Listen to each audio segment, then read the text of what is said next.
طریقه روبر کردن و الگو برداری از پیراهن مردانه به صورت آماده به چه صورتی هست؟ ببینید ما اول دکمه ها رو میبندیم، یه اتوی کلی به لباس میزنیم.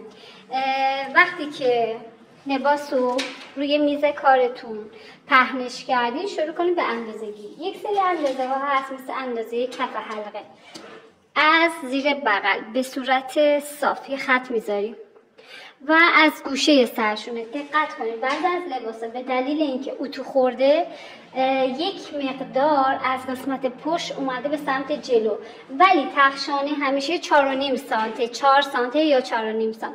شما حساب میکنید 4.5 سانت و یه خط با صابون میکشید. حالا از این نقطه تا اینجا میشه کف حلقه. دقت کنید ببینید به چه صورت است. این قسمت هست و اینم اینجا. خطش رو بکشید، بعد بیان این فاصله رو متر کنید. با متر میتونید این قسمت رو اندازه بزنید. به طور مثال الان اینجا 27 و نیمه. در نتیجه شما می‌نویسید 27 و نیم. کف حلقه 27 و نیم یا مثلا 28 سانت. از این گوشه گردن تا انتهای سرشونه رو متر می‌کنید. متر رو بذارید در انتهای دوخت تا اینجا. سرشونه 18 سانته. یادداشت میکنیم سرشونه 18 سانت. این فاصله به صورت موازی این رو هم متر میکنیم. هر عددی بود یادداشت میکنیم، مینویسیم پهنای تخشانه. بر فرض مثال مثلا 5 سانته یا 4.5 یا 4 سانته یادداشت میکنیم. روی همین خطی که کشیدیم میایم متر رو میذاریم و حساب میکنیم. چون لباس اتو خورده و صافه الان هر عددی که بود رو یادداشت میکنیم. عدد 30 و نیمه. یا حالا میتونیم مثلا اگر اینو بکشیم میبینیم 31، پس 31 یادداشت میکنیم. اگر پارچه کشش داره و خیلی کش میاد میتونین اندازه های اینو بنویسیم، بعد از اون مقدار یه ذره ازش کم کنیم. پس دور سینه این عدد رو اندازه میزنیم با دکمه خورم، پس یادداشت میکنیم بر فرض مثال 31. خب در پایین لباس باز اینو صاف اندازه میزنیم. از این نقطه تا این نقطه هر عددی بود مینویسیم که اصولا این قسمت با قسمت سینه برابره، پس اینم همون 31. الان من متر کردم، اونم 31، پس من مینویسم خط باسن 31 سانت. به صورت صاف اومده، یعنی هم سینه هم باسن در یک عرض. منتها قسمت کمر میتونیم یه ذره گودی بدیم که اینا رو تو توضیحاتم برای کمر پرستی توضیح دادم. برای اندازه گیری دور بازو همینجور که پیراهن رو گذاشتیم میایم و صافش میکنیم قسمت بازو رو به صورت قائم، یعنی اینکه ما گونیا به این شکل باشه. یه خطی میکشیم. این عدد رو متر میکنیم، این مقدار رو متر میکنیم چند سانته؟ حدود 22 و نیمه. پس ما یادداشت میکنیم 22 و نیم.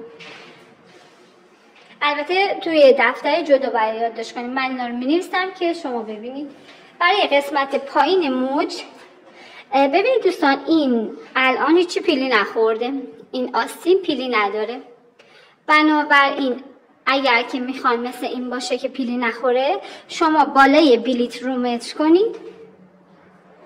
هر عددی بود یادداشت کنید. از اینجا تا اینجا برای ما 16 و نیمه.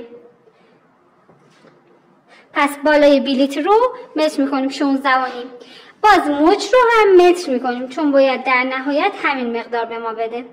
برای موج هم حدود 13 سانته.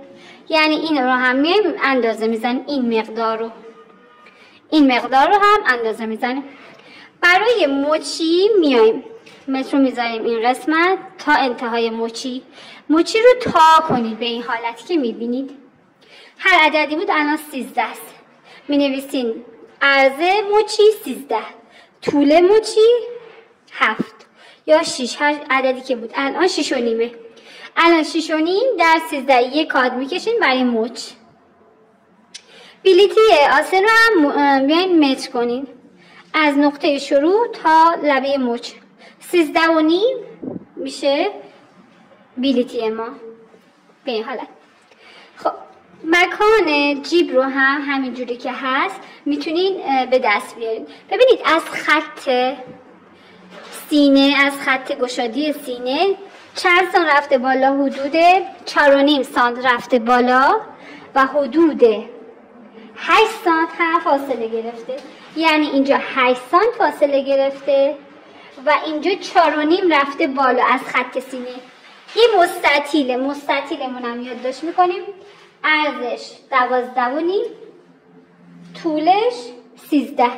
پس یه مستطیل در میاریم 12.5 در 13 و بعد این قسمتاش رو بهش فرم میدیم که اینا رو بهتون توضیح میدم. قسمت پشت رو هم اندازه میزنیم. خب ما الان آستین رو کامل کردیم، سرشونه و سینه رو هم کامل کردیم، مونده یقه و قسمت پشت.